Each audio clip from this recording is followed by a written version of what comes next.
joining us today. As Ali mentioned, my name is Haley Green, and I'm a Business Development Manager here at American Water Homeowner Services, or American Water Resources. We're going through some rebranding right now. I did want to start by saying thank you to Vertex One for hosting this relevant webinar, and then of course to my co-presenters, Noah for providing an overview of the municipal market that sort of sets the stage for our discussion, and Chelsea for lending some insight on how utilities can address delinquencies.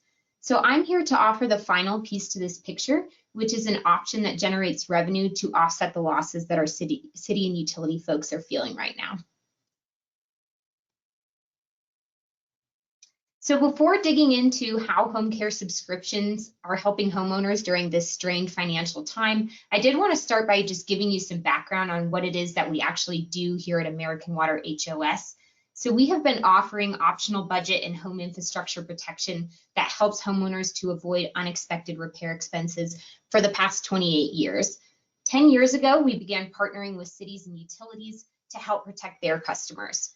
So how does an optional home care subscription program work? Well, we offer repairs and maintenance for everything outside of the home. So that does include your water line, sewer line, gas line, and electric line, as well as everything inside of the home. So that does include things like appliances and electronics. Then when a customer needs a repair, we can send out a local contractor to do that work. Our plans are fully customizable, meaning that though we offer comprehensive coverage, our partner organizations get to pick those products that they want to offer. And the cities and utilities that do utilize these programs earn 10 to 15% of revenue generated by the program. And so that's where we're going to focus most of our attention today. So why would a city or utility want to offer these programs to customers? Well, there are many reasons other than revenue generation, but these programs do also offer great value to customers that has only increased during this COVID period. So why is that? Well, because we are staying home more often. Our homes have become our schools and our offices and our gyms, and we are putting more stress on our infrastructure than we ever have before. Additionally, widespread financial setbacks this past year emphasize that need for budget protection. Likewise, these programs have increased in value for our partners as well, because of the whole reason that we're here today. City and utility debt is growing while delinquencies grow. So there has truly never been a better time to talk about debt relief and revenue security, especially when you can include budget and home infrastructure protection to your customers who are really in need of options right now. So these increasingly valuable programs are utilized by more than 35 satisfied partners today here at American Water HOS. You might recognize the New York City Department of Environmental Protection. As I'm sure you know, New York City is in the Northeast and they have some older infrastructure.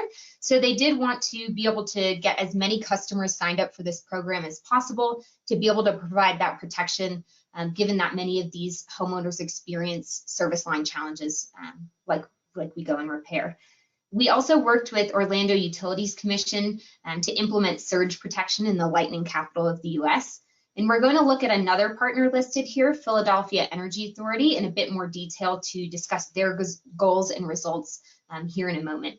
But we do work with all of our partners on products and pricing and benefits to create customized programs that help organizations to reach specific goals, such as revenue generation. So who needs or wants these programs? Well, we can start with a couple of quick facts. Over 30 million workers have filed unemployment claims this past year. That represents nearly a quarter, about 23% of the workforce. Before we found ourselves in the financial situation that we're in today, nearly 50% of Americans reported that they have little to no money set aside for an unplanned expense, such as a home repair. Oftentimes, these unexpected repairs could come at a great cost to the homeowner. However, we are out there providing protection from that liability with about 50,000 completed repairs a month. This slide does help to highlight the value of our programs. Here you can see average costs of home repairs. So for example, a homeowner paying $12 a month for a home care subscription would save money on even the least expensive repair, a gas line repair, which normally costs about $150 out of pocket. So you can imagine how elated a customer would be from the savings of, say, like a $6,600 water line replacement. And again, these are average costs. So it can go higher than that. And in fact, we have a homeowner in Yonkers, New York named Henry Ramirez, who saved $18,000 on a collapsed sewer line. That was a great success story of ours that made news coverage. So this sort of unlimited coverage that we can provide can be life-changing for some homeowners. Let me know if you're interested in seeing that story, and I'd be happy to provide the link in the chat as well. But what portion of people use these services when they're available? Here is a sample of adoption rates in our partner communities. You can see that New York City homeowners have taken great advantage of our services with a market penetration of almost 45%, while 20 to 30% is more routinely achievable.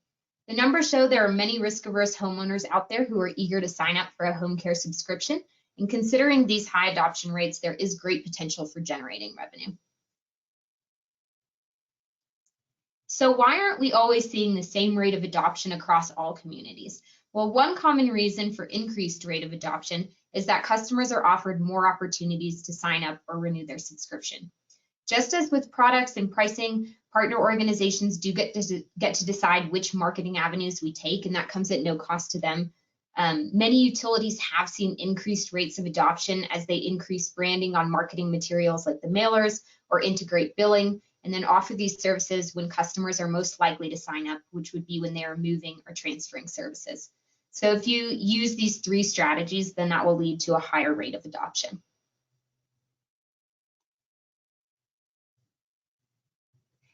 Now let's take a look at our partnership with Philadelphia Energy Authority. Philadelphia has reached over 20% adoption since partnering in 2018. PEA's goals were to address leaking and aging infrastructure, to get customers covered, and then of course to generate bottom line revenue.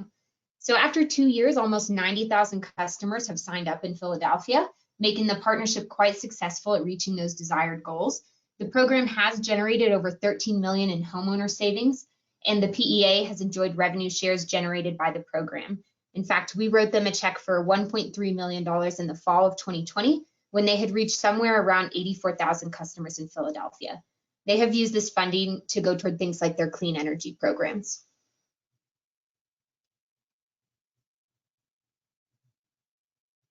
In addition to the 1.3 million in revenue shares that PEA generated, the partnership also includes $50,000 annually in H2O or Help to Others funding that flows back to low-income Philadelphians.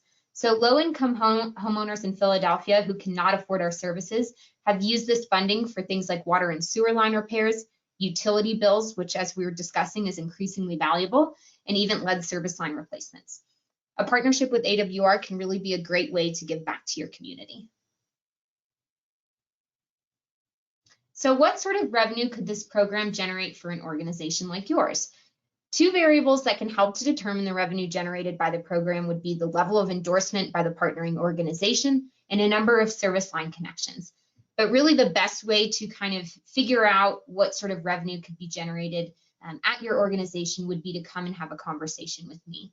We could discuss goals for the program, products that would benefit customers in the region, marketing channels that the organization would like to take, and the condition of infrastructure in the area. These factors will help to create refined projections of revenue generated by the program based on organizational needs. So one more way that we benefit communities in our footprint is through the American Water Charitable Foundation. The foundation did donate almost $20,000 to organizations in Illinois and Pennsylvania through the Keep Communities Flowing grant program. And we did donate $25,000 for COVID PPE to Illinois organizations just last year in 2020. We have also donated to disaster relief in Nashville, food drives, and homeless shelters, and we really make it a priority to donate within the communities that we serve. In summary, these programs educate customers, protect homeowners, increase customer satisfaction, generate revenue, and provide funding for low-income homeowners. So through educational mailers, we inform your customers about the fact that water and wastewater laterals are the homeowner's responsibility. And as a result, customer satisfaction increases when homeowners take advantage of these optional and affordable protection programs. We do share about 10 to 15% of the revenue with our partner organizations for the life of that partnership. And then in addition to revenue, our Help to Others or H2O program can provide funding that goes back to struggling citizens. So thank you all for listening in today. I'd be happy to take any of your questions, and please feel free to take down my contact info if you'd like to have a brainstorming session about how we might be able to tailor a program to suit the needs of your organization. Thank you. Great.